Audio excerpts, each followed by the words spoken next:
Hey, welcome to the channel, everybody. This channel is Ham Radio Dude, and we talk about everything amateur radio related and stuff that's kind of parallel to amateur radio as well. And today I want to talk about the Kwik Stik 17-foot telescoping fiberglass mast. It's a fishing mast which could be used for portable ham radio use. I do want to talk all about this mast, my experience with it, the little story that I have on why I got it. And to do that, I need to talk about first the goture 7.2 meter super hard. Over the past year and a half, almost 2 years, this has been a decent mast for me. After all, it's a small mast for portable use, about 2.5 feet in length, okay, when fully collapsed, and it extends out to 24 feet roughly, or 7.2 meters. But over time, as this continued to be used, it became more and more brittle, especially the top 3 sections of the mast, and I would replace them, as this does come with multiple replacements, but it just seems like those top 3 sections, even though this is a carbon fiber mast, felt more like a very cheap fiberglass and would continue to break. And that brought me to my little journey, if you will, of trying to find a mast that I was comfortable with, okay? And it doesn't mean that this mast is gonna be perfect for everybody.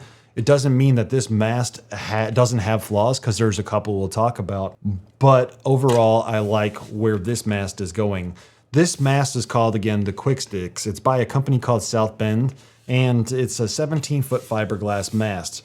One of the very notable things that I like about this mast is this coating on here. Now, you might notice this white mast, but you might not be able to tell that it's a gloss coating. In between the gloss and the mast itself appears to be some sort of pearl white spray that might have metallic flakes, but I haven't noticed any interaction with my end-fed half-wave sloper configuration antenna, so it hasn't been much of a concern for me. But another thing that did draw me to this fiberglass mast was this grip right here. Even though this is smooth and actually continues to be smooth throughout all the sections, the grip here, there's a little more substance to it, so it seems like it's easier to hold. Of course, if you wanted to make this even grippier, you can go to Ace Hardware and get yourself some, I call it skateboard grip tape, but it's really for like stairs and stuff, right?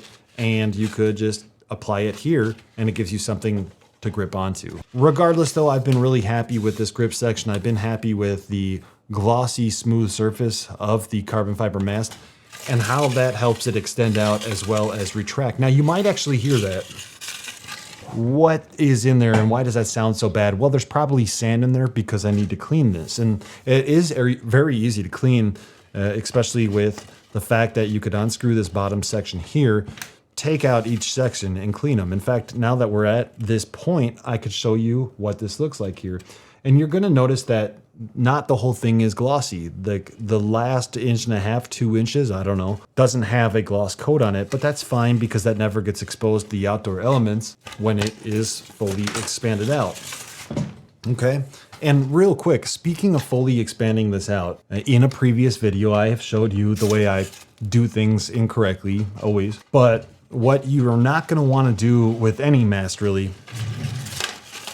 is you're not gonna want to throw it out, okay? What happens when you throw it out to extend it?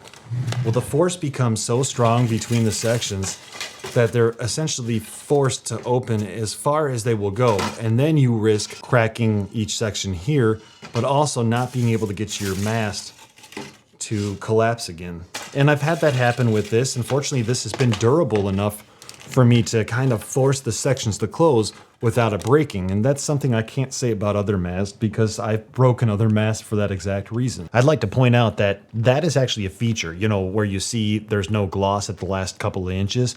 And the reason for it is just as I showed you, as you extend out, if there was gloss on there, it would really retract a lot easier. So not having gloss there allows it to gain traction or grip in between the different sections.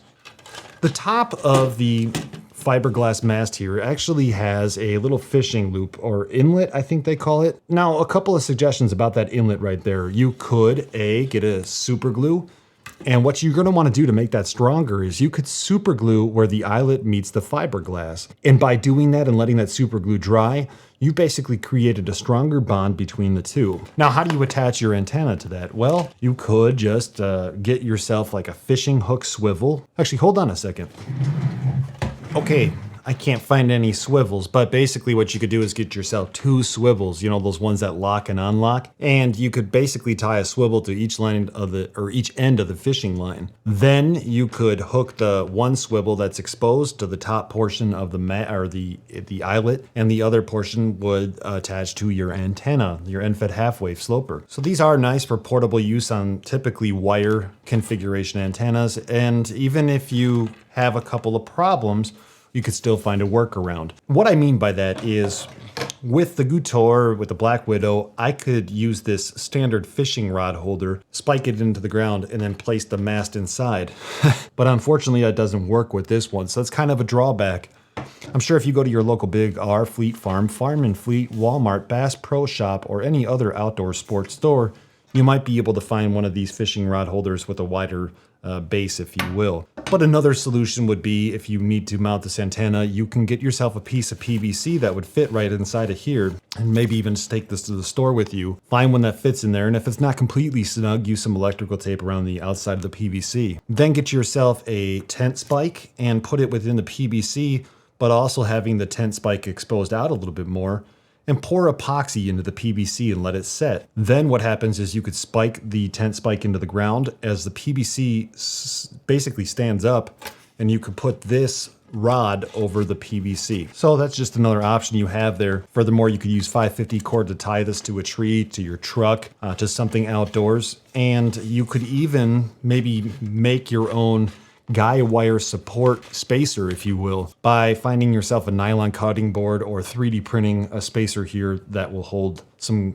550 cord or some guy wires, if you will. So those are just a couple of the things you could do to mount this, especially because one of the negatives is, yeah, it's kind of doesn't fit, right? Speaking of this mast here and some of the positives and negatives that we've been talking about, I want to point out that this is about 3/4 of a pound as it sits right here. Also, real quick, let's mention that the total length of this isn't actually going to be 17 feet. It's going to be a little bit shorter, roughly around 16 feet. And the reason for that is each of those sections that weren't painted that I showed you that stay within the mast section prior, those add up, and that makes this a little bit shorter than advertised. So 16 feet. And that's 12.6 ounces. That may be considered heavy for some, maybe not for the others. But the killer is the length, okay? So when you take a look at the goture, for example, the goture versus the fish sticks, the Kwik Stiks, the goture is just over half the length of the Kwik Stik, and that could be or could pose an issue for some people traveling. Ultimately, I'd like to get my hands on a carbon 6 from Soda Beams, but they always seem to be out of stock, and it's just not worth the wait for me. But the price is the biggest positive about this mast. Well, the fact that it's also held up and I haven't had any issues in a functional standpoint has been great.